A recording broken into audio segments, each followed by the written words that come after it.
경기는 끝났습니다. 스코어보드에는 브라질의 승리가 남았고 일본의 월드컵은 그 순간 멈춰섰습니다. 추가 시간의 실점, 눈앞까지 갔던 기적은 한순간에 사라졌고 믿기 어려운 탈락만이 경기장 위에 남았습니다. 선수들은 그대로 주저앉았습니다. 누군가는 얼굴을 감쌌고 누군가는 잔디 위에 고개를 떨궜고 누군가는 아무 말도 하지 못한 채 허공만 바라봤습니다. 그럴 수밖에 없었습니다. 그들은 브라질을 상대로 끝까지 버텼고 끝까지 달렸고 끝까지 싸웠습니다. 역사는 손에 잡힐 듯 가까이 있었습니다. 하지만 축구는 때때로 너무도 잔인합니다.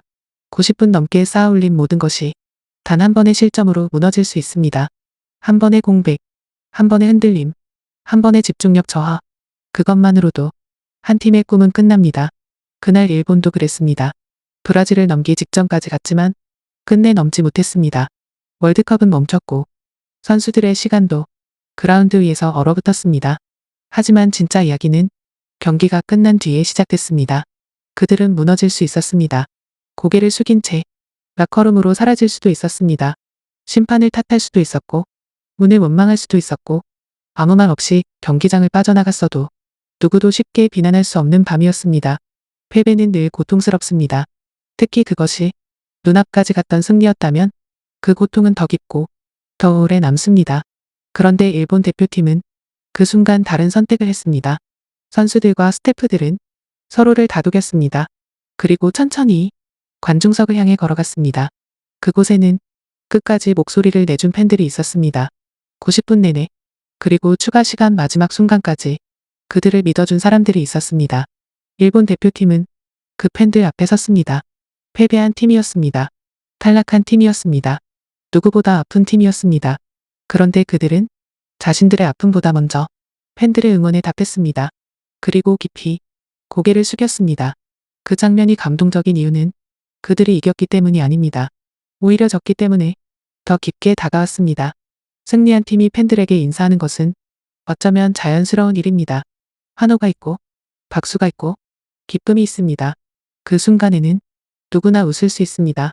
하지만 패배한 뒤에도 상대에게 예의를 지키고 팬들에게 감사를 전하고 동료와 함께 책임지는 것은 아무나 할 수 있는 일이 아닙니다. 진짜 품격은 이겼을 때의 환호 속에서만 드러나지 않습니다. 오히려 모든 것을 잃은 뒤 고개를 들기조차 힘든 순간에 더 선명하게 드러납니다. 일본 대표팀은 그날 경기에서는 졌습니다. 그러나 국가대표가 팬 앞에서 어떤 태도로 서야 하는지, 패배를 어떻게 받아들여야 하는지, 유니폼의 무게를 어떻게 감당해야 하는지를 분명히 보여주었습니다. 축구는 승패로 기록됩니다. 역사책에는 브라질의 승리와 일본의 탈락이 남을 것입니다. 하지만 사람들의 기억 속에는 스코어만 남지 않습니다. 어떤 팀이 어떻게 싸웠는지, 어떤 선수들이 마지막까지 뛰었는지, 그리고 경기가 끝난 뒤 그들이 어떤 얼굴로 팬들 앞에 섰는지, 그런 장면들이 오래 남습니다. 그날 일본 대표팀은 패배를 숨기지 않았습니다. 부끄러워하지도 않았습니다. 도망치지도 않았습니다. 그들은 자신들을 응원한 팬들 앞에 끝까지 섰습니다. 그리고 말없이 보여주었습니다. 우리는 졌지만 당신들의 응원을 잊지 않았다고. 우리는 탈락했지만 이 유니폼의 무게를 알고 있다고. 우리는 무너졌지만 국가대표로서의 책임까지 놓지는 않겠다고. 그것이 팀입니다. 그것이 대표팀입니다. 그리고 그것이 팬들이 진짜 보고 싶어하는 장면입니다. 팬들은 언제나 승리만 요구하지 않습니다. 물론 이기면 좋습니다. 하지만 팬들이 정말 보고 싶은 것은 끝까지 뛰는 선수들입니다.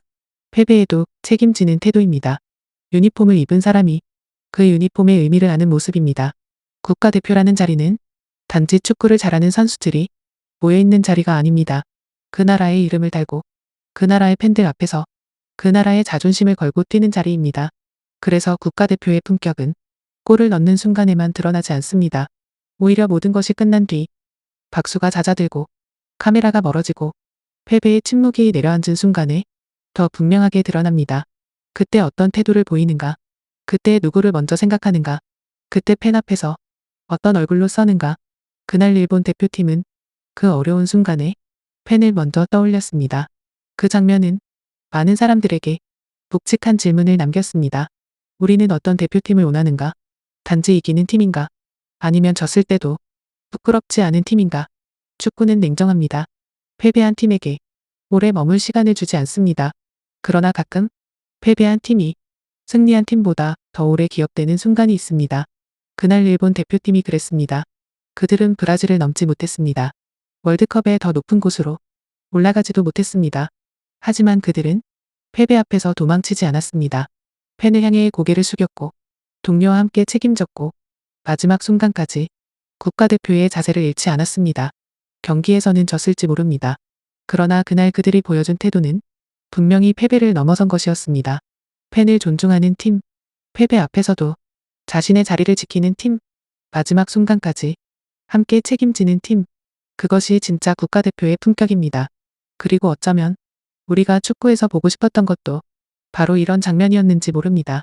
졌지만 부끄럽지 않은 팀, 무너졌지만 도망치지 않는 팀, 패배 속에서도 팬들에게 고개 숙일 줄 아는 팀, 그런 팀은 스코어로만 사라지지 않습니다. 기억에 남습니다. 오래 남습니다. 그리고 언젠가 다시 일어설 때 사람들은 그 팀을 조용히 다시 응원하게 됩니다. 패배를 넘어선 품격. 그날 일본 대표팀이 남긴 것은 바로 그것이었습니다.